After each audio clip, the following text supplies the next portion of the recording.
Well, Nick Loper of SideHustleNation.com. And you're the guru of making money on the side until you get rid of that job you have that you're in jail every day and you can't jump bail one day. Is you start something on the side. You got the side hustle, right?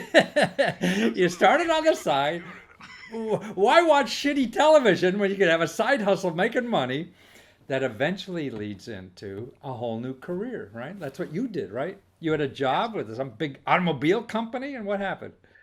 That's what it's all about. I built a footwear comparison shopping site. Did you have a shoe fetish or something? Or? I was probably my own worst. Everybody makes like the Al Bundy jokes, right? Yeah. Like, no, it was probably my own worst customer. Probably about like 3 pairs of. I see. Oh no, you should see my closet. And so how or why? I mean, well, why? So in other words, this is like a blog you started on the internet. This was like a kind of a database-driven site. So it was like a catalog aggregator. So Zappos, Amazon, like all these big stores would send me their catalogs, and I would mash them together and be able to say who's got the best deal on this particular pair of shoes. Oh, terrific! And so you started this on the side while you had a full-time gig, right? Yeah, so it was nights and weekends for me for 3 years before I felt comfortable quitting my job. Probably stuck around a little bit longer than I needed to. A little bit conservative, a little risk averse on that front. Well, that's okay. You know what I read? I don't know if you know the book, and you may be interested in it. It's called Originals. It's a great book about this kind of stuff we're talking about. They say people who don't quit their day job are more successful at starting a businesses than those who just jump in 2 feet first. You know. Really? Okay. Yeah, I mean, real good data. I mean, he's got, these are eggheads from big universities, and studied entrepreneurs for 15 years, and you have a 30% greater chance of success if you don't quit your day job. Yeah. Okay.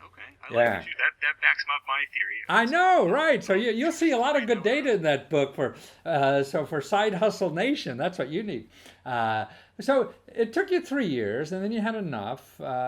And so how long did you work, in general before you started? When did you starting that in your career? So I actually started that thing like while I was still in school.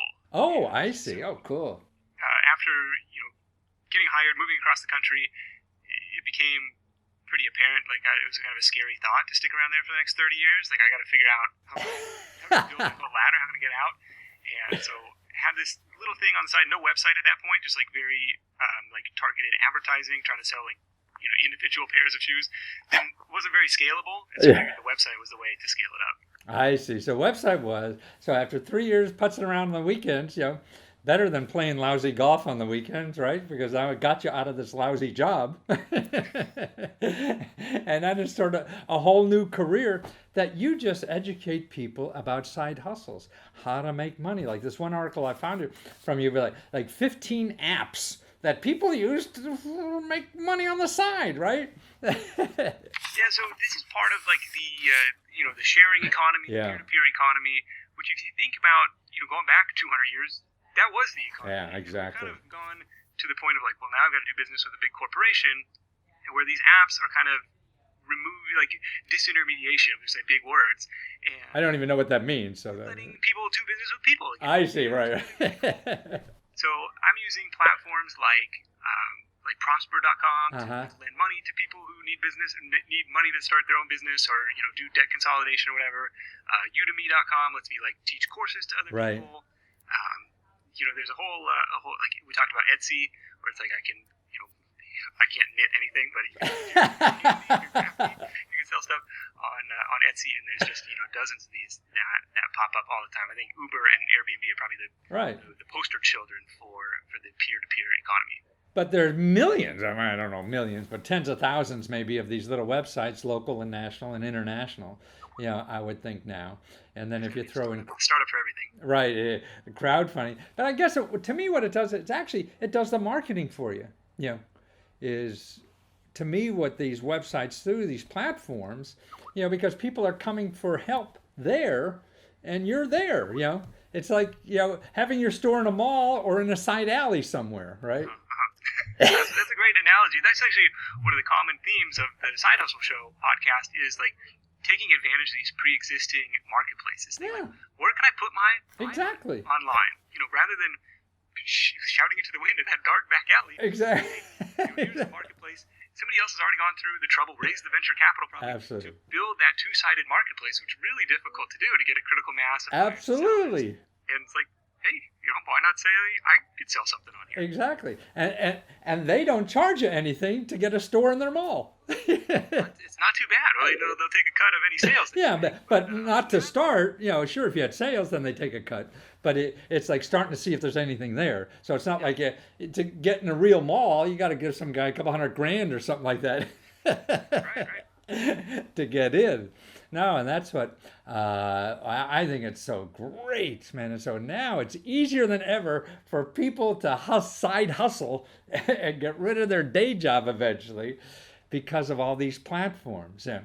So what's the downside of doing something like this, you feel? What should people worry about?